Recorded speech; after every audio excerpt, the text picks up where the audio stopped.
Të nderuar përfaqësues të mediave, nga sot vazhdojmë me mandatin e dytë. Më lejoni që në fillim të falenderoj të gjithë qytetarët të cilët dolën dhe votuan, pa marrë parasysh për kë votuan, ata e shfrytzuan të drejtën e tyre demokratike për të votuar për kryetarin dhe këshilltarët në komunën e Tetovës, një proces krejtësisht demokratik, për shka një falemnderimi veçan shkon për komisionin zgjedhor me gjitha organet në nivel komunal dhe në vend votime, me çka ata mundësuan qytetarëve që të votojnë në mënyrë demokratike dhe fair. Kjo për ne është një konfirmim që edhe Maqedonia e Veriut është përgatitur për të organizuar zgjedhje të drejta, fair dhe demokratike.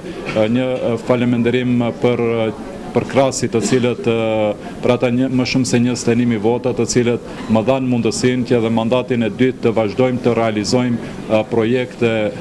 për të mirë të qytetit. Jam i bindur që nuk do t'i dëshpërojmë, nuk do t'i zhgënjejmë, sepse tani më në mandatin e dytë me një intensitet të shtuar do vazhdoj realizimi projekteve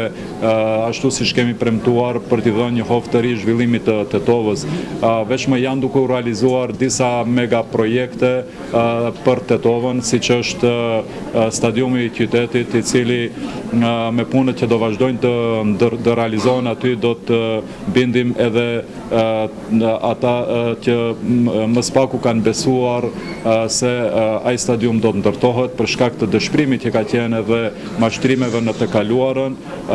gjithashtu edhe vazhdimi i realizimit të projekteve infrastrukturore, po ashtu një projekt, një mega projekt që ka të bëj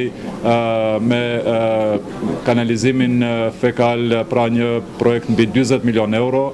për kolektorin kryesor të ujrave të zeza dhe filter stacionin apo implantin e pastrimit të ujrave të zeza në fshatin Falisht, është në fazën përfundimtare të përzgjedhjes së operatorëve që do të realizojnë këtë projekt, dhe unë besoj që nga pranvera e hershme kur do të krijohen kushtet atmosferike do të fillojë ndërtimi i këtij projekti kapital për Tetovën, po ashtu do të vazhdoj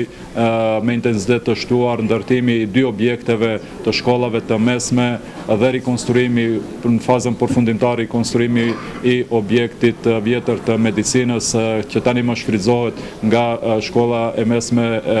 gjimnazi i Tetovës, po ashtu edhe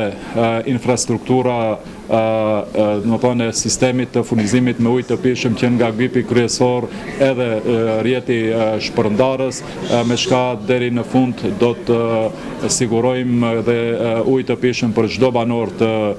qytetit tonë. Pra janë shumë projekte të cilat janë nisur në mandatin e parë dhe të cilat do vazhdojnë të realizohen edhe në mandatin e dytë. Ajo të cilën ju garantoj qytetarëve që edhe më tutje edhe në këto 4 vite Tetova do të jetë një komunë e hapur për qytetarët, do të vazhdojnë gjithë ata projekte të cilat i kemi pasur, edhe sa i përket takimeve të rregullta mujore me qytetarët për të zgjidhur hallet dhe problemet e tyre, edhe sa i përket përcjelljes drejt për drejt të mbledhjeve të Këshillit Komunal, ku qytetarët do të mund të përcjellin të përzgjedhurit e tyre dhe angazhimet e tyre për të mbrojtur të drejtat e qytetarëve të cilët i kanë votuar, pra edhe shumë projekte tjera me të cilat ne do të garantojmë që komuna do të jetë në shërbim të çdo qytetari. Sa i përket shërbimeve në kuadër të ndërmarrjeve komunale, nga mbledhja e parë e Këshillit Komunal do të nisë implementimi i një premtimi që kemi dhënë, dhe ajo ka të bëjë me transport publik falas për gjithë banorët e komunës Tetovës,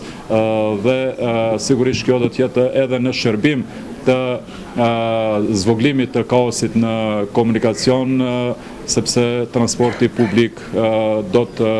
shfrytëzohet nga pjesa më e madhe e qytetarëve dhe kjo do të kontribuojë edhe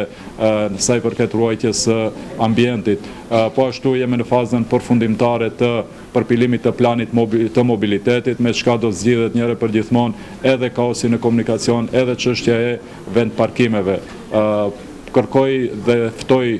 të gjithë faktorët politik në kuadër të Këshillit Komunal që të bashkëpunojmë afër për realizimin e gjithë këtyre projekteve në të mirë të Tetovës, në të mirë të qytetarëve tanë. Faleminderit.